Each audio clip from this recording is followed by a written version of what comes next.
Now, for more on this, we are joined by Asia One correspondent Mitch McCann, reporting live from New York. Thank you, Mitch, for joining us here on Asia One. Well, Mitch, Mojtaba Khamenei said avenging his father's killing is the demand of the nation and must certainly take place. What do you think? How seriously are U.S. officials treating these remarks, and do they fear this could lead to further escalation? Well, good afternoon from New York. I think the first thing to acknowledge is, yes, the United States will take these and any threats from Iran extremely seriously. It was only a couple of days ago that it was reported by the New York Times that Donald Trump took the old Air Force One from Ankara to the UK instead of taking the new Air Force One because of possible security threats, suggesting that the old Air Force One might be better equipped to deal with that. So we can tell already that the United States is taking any threats against Donald Trump and any officials here extremely seriously. It's unlikely we will know for sure how they will react, how the community will react to this, but I think they'll be taking it extremely seriously when Mojtaba Khamenei said that we pledge that we will avenge your pure blood and the blood of all those martyred. In that written statement from Iran's Ayatollah, he also went on to say, this revenge is the demand of our nation and it will most certainly be carried out. He said these criminals, whose names are known from top to bottom, will take to their graves the unfulfilled wish of dying peacefully in their bed. So yes, the United States will take this extremely seriously.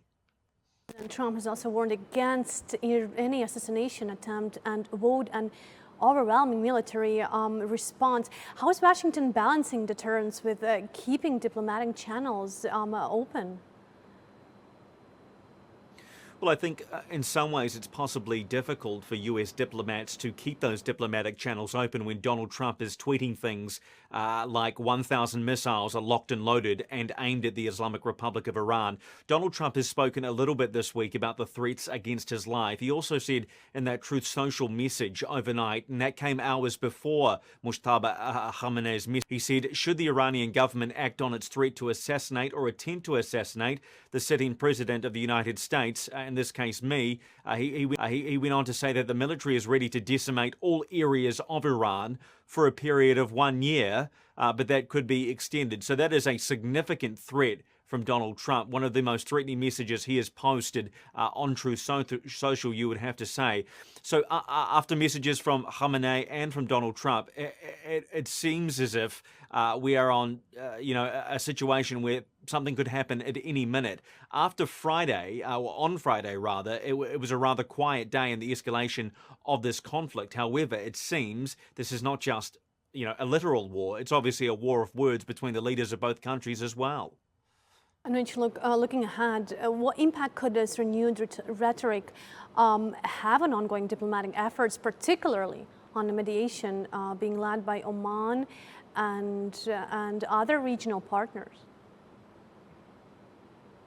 Yeah, it's an interesting question. I think we have to consider whether or not this is just talk from Ayatollah Khamenei and Donald Trump, or there's more to it. Because at the same time, Donald Trump has said, yes, the ceasefire is over, but still we're seeing signs that there is negotiating taking place. Iran's foreign minister is in Oman today to discuss the Strait of Hormuz, and an Iranian foreign ministry spokesperson said that the meeting would include a meeting with Oman's foreign minister to discuss safe navigation through the Strait of Hormuz. Now, this is a really important issue for the United States. One of the biggest issues in these negotiations is free passage for vessels through the Strait of Hormuz. It was only a couple of days ago this war flared up again after the US accused Iran of striking 3 commercial vessels. So the Strait of Hormuz is a critical issue for both countries, and that's what's being discussed in Oman today.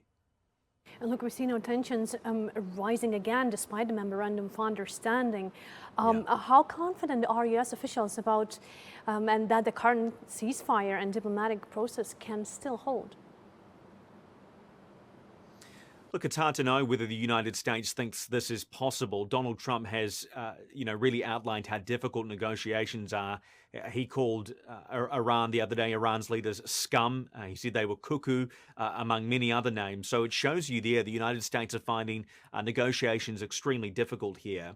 Now, the US is also watching today, particularly to see if Iran makes a statement after the meetings in Oman, acknowledging that they're going to stop shooting at ships or that they made a mistake by shooting those commercial vessels that I mentioned. One of the US officials has told both Axios, a news outlet here, and the New York Times, if that is not their position, as in there is no apology, or they do not say that there's going to be no tolls on the strait, it's not going to be a great day for them, the official said. So more threats coming from the United States here. This is a really interesting time in this conflict. It feels as if we are hearing from both sides at the moment, but the other side is waiting for something to happen. So it's very possible in the coming hours, despite no strikes from either side today, that could change if one side becomes overly frustrated with the other. All right, Mitch, thank you so much for joining us on Asia One, and thank you for the updates. We appreciate it.